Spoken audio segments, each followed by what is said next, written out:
Kembali lagi di Q&A bersama Dokter Erla. Tepuk tangan dulu dong. Gimana dok? Kabarnya sehat? Alhamdulillah sehat baik. Mbak Oh, Tika gimana kabarnya? Alhamdulillah sehat juga Oke, dokter. kapan Oke. rencana? Rencana Kok ke apa situ dok? salah ya?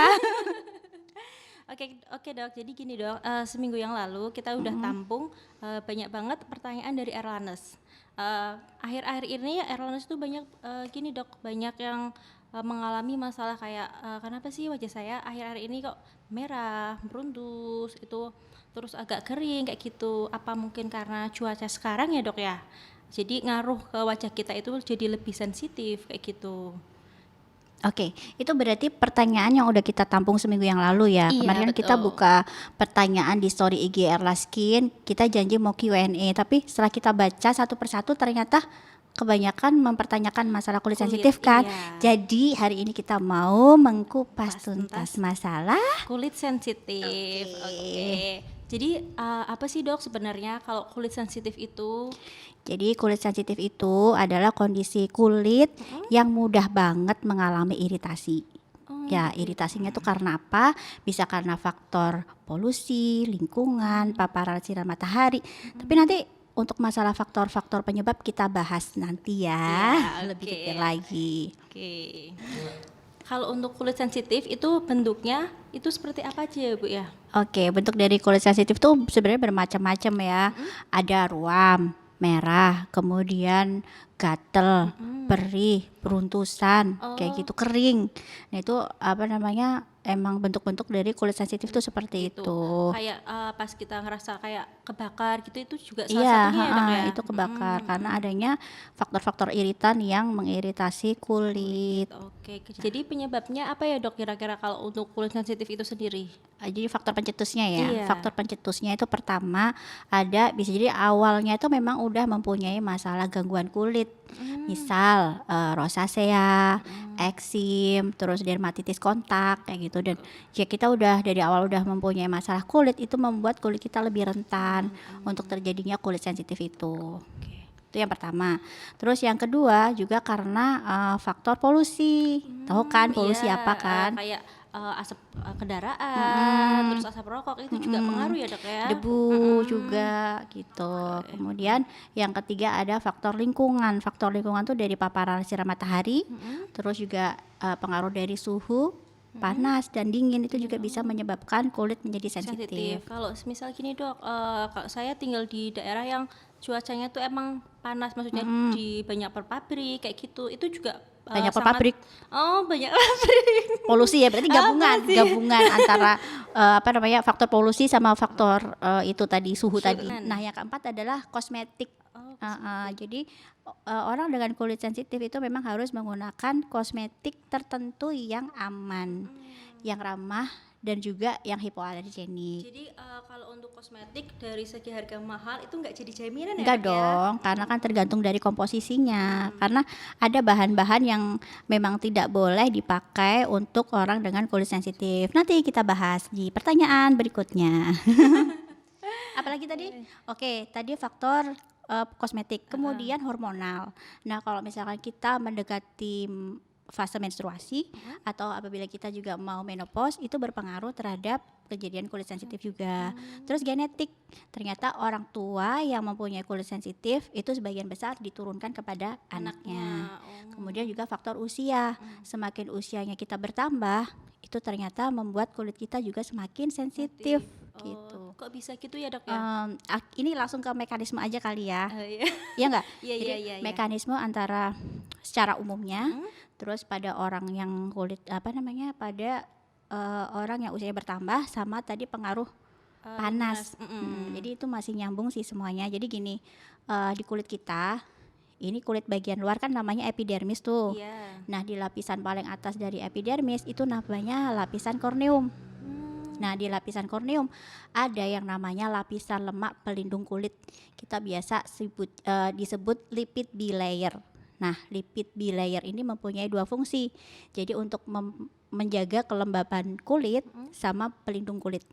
Nah, kalau pelindung kulit jadi dia kayak melindungi dari segala iritan yang mau masuk ke kulit. Nah, iya. jadi kayak tadi yang panas. Matahari juga gitu ya Heeh. dok ya. Itu kalau misalkan masuk ke kulit, apalagi kalau kulit sensitif, itu apa ya namanya ya, bentuknya yang lipid bilayernya itu selain tipis, lemah, dia juga mudah rusak. Gitu ya Jadi dok. iritan-iritan makin gampang masuk ke kulit dan mudah mengiritasi. Jadi kayak muncul keluhan-keluhan tadi kayak ruam, Gatal gitu gitu ya dok nyambung. ya. Nah, kalau pada orang tua itu memang apa ya, semakin bertambahnya usia, lipid bilayernya tuh juga semakin Berkurang ya dok ya ya. semakin tipis, semakin berkurang. Jadi semakin sensitif juga kulitnya. Gitu. Oke dok, jadi solusinya itu gimana ya dok ya? Solusi untuk kulit sensitif ya. Pertama, kita harus menggunakan produk yang ramah dengan kulit. Jadi namanya apa? Tadi namanya Hipoglikemi. Enggak, namanya hipoalergenik. Alergenik, iya. Jadi hipoalergenik itu ada sifatnya nih, Mbak. Sifatnya itu dia harus rendah dari kandungan kimia. Gitu. Kemudian juga lembut di kulit dan bebas dari wangi-wangian. Makanya saya selalu bilang sama pasien yang kulitnya sensitif ya. Jadi kalau misalkan mau milih bedak, terutama kan yang wangi-wangi kan, pakai bedak itu jangan yang ada wangi-wangiannya. Karena pada beberapa orang dengan kulit sensitif itu benar-benar apa ya, bereaksi berlebihan terhadap kulit, jadi kayak merah, meruntus, langsung gatel gitu. Gitu ya. Terus kalau yang mengandung alkohol itu juga Iya, mengandung alkohol, mengandung deterjen, itu kan juga produk-produk yang sangat mengiritasi kan.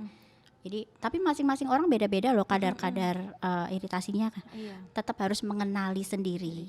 Oh ya, kadang kayak saya sendiri gitu dok, maksudnya kalau pas nyuci kayak gitu kan sering kena deterjen ya, lah itu kok habis itu jadinya kering kayak gitu kulitnya. Ternyata itu emang berpengaruh juga ya Iya, dok ya. berpengaruh. Makanya diperlukan moisturizer. Tadi masalahnya kalau misalkan kulit kering setelah memakai deterjen ya, Iya. berarti setelah mencuci baju kontaminasi dengan deterjen, langsung pakai moisturizer setelah itu. Dan pemilihan moisturizernya itu harus mengandung bahan kayak gliserin gitu, asam linoleat, asam hyaluronat gitu. Jadi ini masih banyak sih sebenarnya bahan-bahan untuk moisturizer. Ini nanti akan mengisi bagian lipid bilayer yang terkikis tadi. Gitu ya dok ya. Ya termasuk habis mandi, termasuk habis mencuci atau habis pakai hand sanitizer, kita bisa langsung memakai moisturizer gitu. Oke. Oh ya, yang kedua, bentar. Yang kedua itu kan yang tadi pertama memakai produk-produk yang aman, yang ramah bagi kulit kan. Kemudian yang kedua juga menghindari kosmetik-kosmetik yang bersifat iritan, yang mengiritasi kulit. Itu Contoh, apa ya dok ya? contohnya ya, eksfolian itu contohnya kayak glycolic acid, kemudian ada retinol, kemudian ada lagi benzoyl peroxide, kayak gitu, sulfur, dan bahan-bahan itu emang harus dijauhi. Atau apabila memang tetap diperlukan, harus konsultasi dokter, karena kan kadarnya memang harus benar-benar disesuaikan sama kondisi kulit saat itu kan. Iya. Gini dok, kalau semisal kan kita kadang nggak sempat facial kayak gitu ya, terus kan kita mau Eksfoliasi. ya, itu kita scrub sendiri di rumah kayak gitu, itu bagusnya berapa kali ya dok ya dalam Aduh, kalau sebulan? scrub itu tergantung kondisi kulit sebenarnya. Kita sendiri yang tahu kan. Misalkan kalau mau perawatan di rumah ya, kalau kulitnya masih bagus, masih tebal, bisa seminggu 3 kali aja. Tapi kalau kulitnya udah tipis, ya seminggu sekali cukup sih menurut saya ya. Iya. Tergantung juga scrubnya yang seperti apa juga kan. Kan banyak kadang kan Butiran-butiran. kalau yang alami mungkin ya kita lakukan sering nggak apa-apa ya dok. Nggak apa-apa. Alami juga bisa ya, pakai kayak misalkan parutan kelapa. Iya, ya bisa, kan? Bukan parutannya tapi itunya. kelapanya ya. Oke, itu tadi yang masalah apa tadi? Eksfoliasi ya. Iya. Ya, bisa sih, bisa. Tapi tetap kita harus tahu kulitnya kita seberapa tipis atau masih tebalkah gitu. Nanti berpengaruh tuh berapa kalinya scrub bisa dilakukan di rumah. Oke, gitu ya dok ya. Lanjut ya. Iya. Itu tadi yang kedua. Terus yang ketiga itu adalah kalau moisturizer. Kita harus memakai moisturizer. Moisturizer itu tadi ya bahan-bahannya yang tadi udah saya terangin kan, kayak gliserin, asam linoleat, asam hyaluronat, dan ceramid. Tadi yang akan mengisi lipid bilayer yang menipis gitu. Jadi bisa dipakai setelah apa tadi? Setelah mandi, setelah nyuci piring, Setelah cuci nyuci baju, ah. setelah pakai hand sanitizer kayak gitu. Kemudian lanjut ya. Iya, Selanjutnya membatasi waktu mandi. Oh, ada Ya. batasnya juga ya, Ada Dok, dong, ya? jangan kelamaan. Jadi Mbak Tika tuh kan punya kebiasaan tuh malam Jumat selalu berendam mandi kembang. Gitu ya, Dok, tahu aja, Iya Dok. kan, ayo ngaku. Aduh, Nah nanti itu nggak apa-apa sih, jangan lama-lama aja. Jadi dibatesin mandinya tuh 5-10 menit aja. Kalau bisa jangan menggunakan air panas. Terus juga sabunnya sesuai sama jenis kulit sensitif. gini, Dok, kalau kita pas aktivitas berenang gitu, itu kan kita lama ya di kolam renang. Nah, itu juga berpengaruh juga ya, Dok, Iya ya, dong, ternyata ya? pengaruh. Iya, kan terlalu biasanya kita kalau renang malah lama kan. Iya, lama sampai Iya. 1 jaman lebih lah biasanya ya. Iya, makanya begitu selesai mandi moisturizer diperlukan. Iya, gitu ya. Mbak, emang Mbak Atika kalau renang lama ya? Enggak sih, cuma nyelup aja. Sama siapa renangnya? Kok jadi gitu pertanyaannya? Oke, habis itu masalah moisturizer udah. Selanjutnya adalah penggunaan tabir surya atau sunblock ya. Iya. SPF-nya itu minimal 30, jadi jangan pakai yang 15, kurang. Kurang ya, Dok, ya. Kurang Kalau SPF 30 aja itu paling perlindungan 4-5 jam ya, Dok. Iya, Harus ada pengulangan lagi ya. pengulangan ada. Kalau misalkan dipakai sebelum jam 8 berarti diulangi lagi jam. Kurang lebih jam 1. Ya, diulang lagi. Kadang soalnya kita lupa sih ya untuk ngulang yang siang tuh lupa, atau pengulangannya tuh udah terlalu sore. Jadi ada jam-jam dimana kita tuh tidak terlindungi oleh paparan sinar matahari tuh ya. Sayang banget sih. Apalagi kalau pas siangnya gitu kan, itu kan malah kita butuh banget ya, Dok ya. Butuh banget pengulangan soalnya itu kan lagi panas-panasnya, UV kan lagi tinggi-tingginya. Terus ini apa namanya, sekalian aja kali ya, jumlahnya tuh 1 sendok teh sekali memakai sunblock. Oh, Dipakai, iya. bukan dimakan. Sendok teh ya. Oh iya, Terus apalagi ya, mumpung membicarakan masalah sunblock itu tetap perlu dipakai walaupun berada di dalam rumah, di ruangan. Karena kayaknya Mbak Atika udah tahu deh. Iya. Karena apa Mbak Atika? Ya, karena untuk sinar UVA dan UVB itu tuh bisa menembus kaca. Tepuk tangan buat Mbak Atika. Tim horenya kok nggak tepuk tangan ya?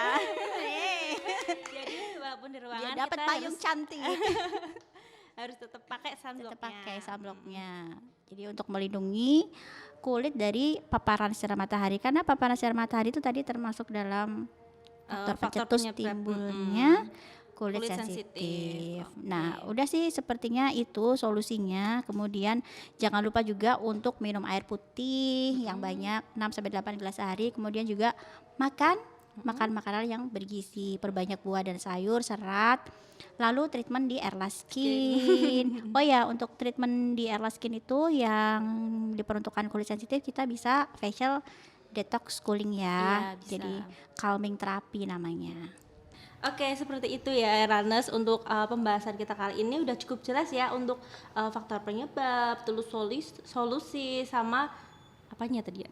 Faktor penyebab, pengertian, bentuk-bentuknya gitu. Ini udah iya. komplit sih.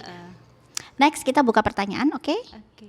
Selanjutnya buat kita Q&A 2 minggu lagi kayaknya ya, 2 minggu lagi. Karena kan minggu depan kita bikin podcastnya, tayangnya 2 minggu lagi. Nanti kita buka pertanyaan kembali buat Erlanes. Jadi kita akan bahas semuanya di Q&A bersama Bersama Dr. Erla. Oke. Bye.